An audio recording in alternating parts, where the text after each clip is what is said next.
phenomenal business model, but is this business model sustainable? That's the question. Like, I think sometimes we get so caught up in the celebration of a thing starting that we don't really keep in mind what it will take to sustain that. And like I said, I don't know what happened, but from the opening tip off and the very first night, it was a lot of energy and excitement. You know, at a certain point, it wasn't there anymore.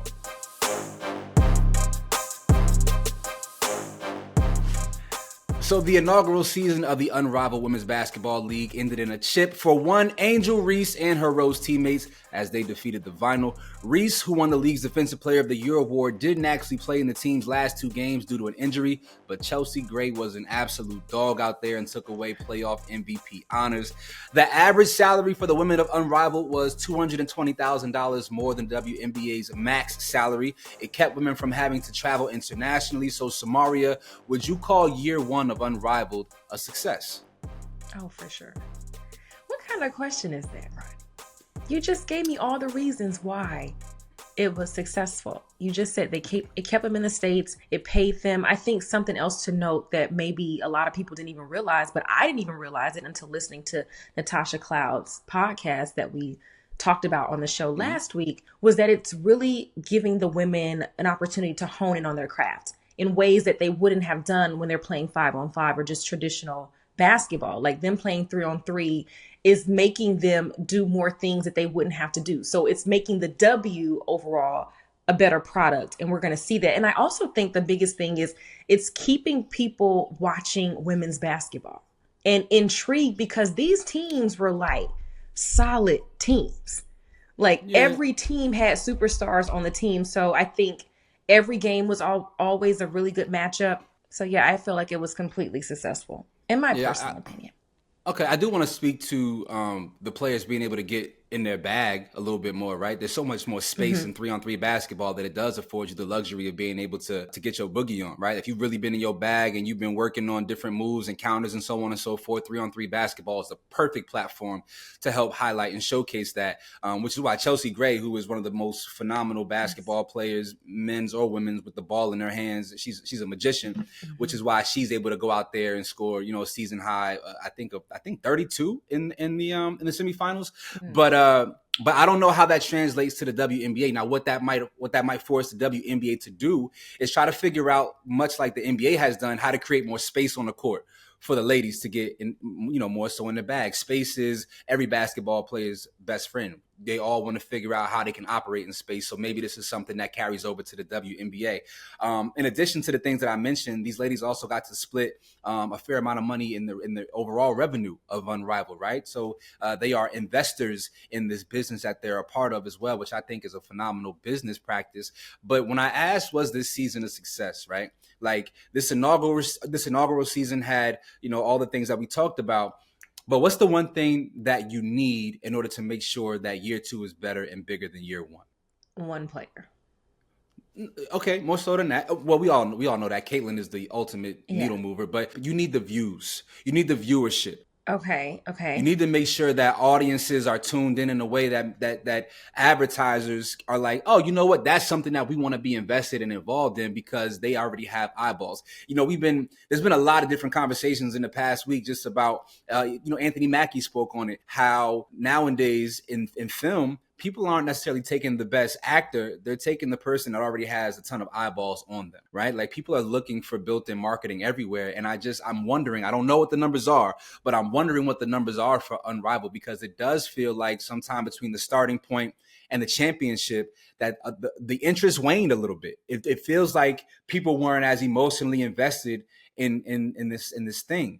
And so I'd be interested to see what those numbers actually look like. It says it reached more than 11.9 million viewers across TNT and True TV. It delivered only the 10th most watched women's basketball games ever on TNT Sports.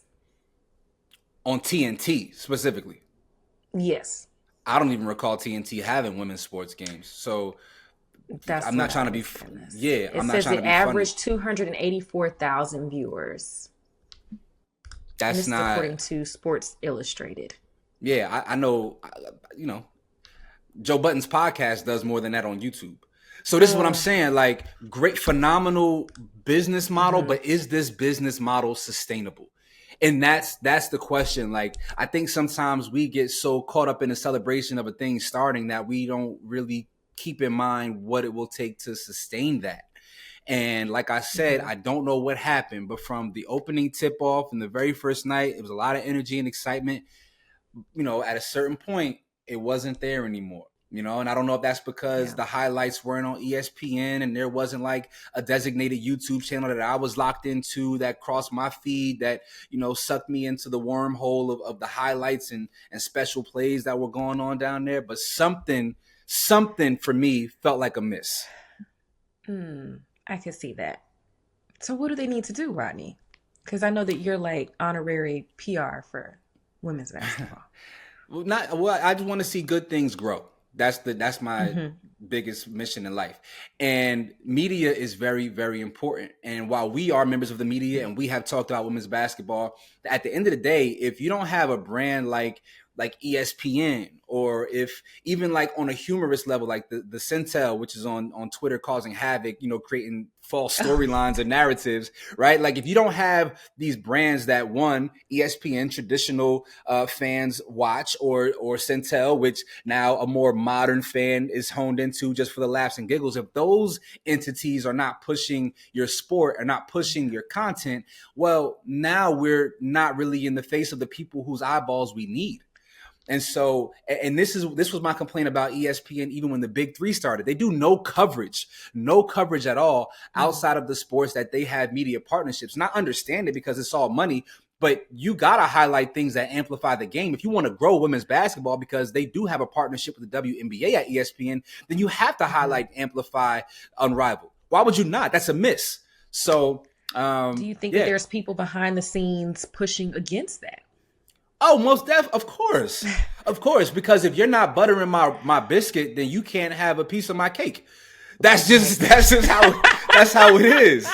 It's like that. You know, you think about the XFL, right? The new XFL league that The Rock is a part of. Like, you don't see any mention of them. You don't see these things. Like, you don't see the flag football leagues. Like, these people are very selective about what they highlight. And even within the confines of what they highlight for the things they have media partnerships with is why when they talk about the NBA, what don't they ever do? They don't talk much about the Detroit Pistons, right? They don't talk much about the Orlando Magic or the Houston Rockets. They have their 4, 5, 6 teams that they highlight, and that's it.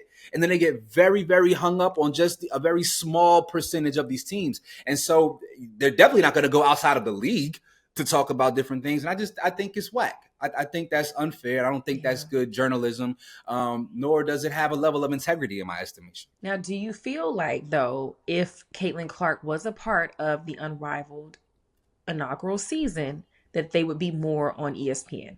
Maybe, but it's different. I don't think that ESPN would, but I think that other entities would be more inclined to talk about it. I could see that. Yeah, because I think, again, I don't know that ESPN does not see $1 from Unrivaled. So like, like we don't have a business. We don't have business relations. So it's like, you always want people who are going to speak your name in rooms that you're not a part of.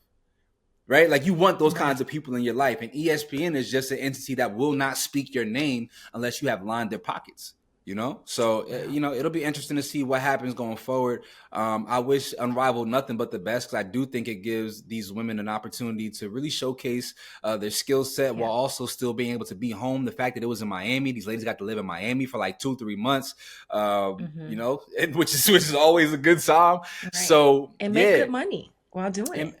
And make great money. And these were like weekend games. I think they were Thursday, Friday, Saturday. So, you know, you can't beat the experience, but you want to make sure, again, that the business model is sustainable. And right now I have questions about that. So you all let us know your thoughts in the comment section. Do you feel like Unrivaled has a chance to have a bigger, more impactful season 2, or was year 1 as good as it gets? Let us know your thoughts in the comment section.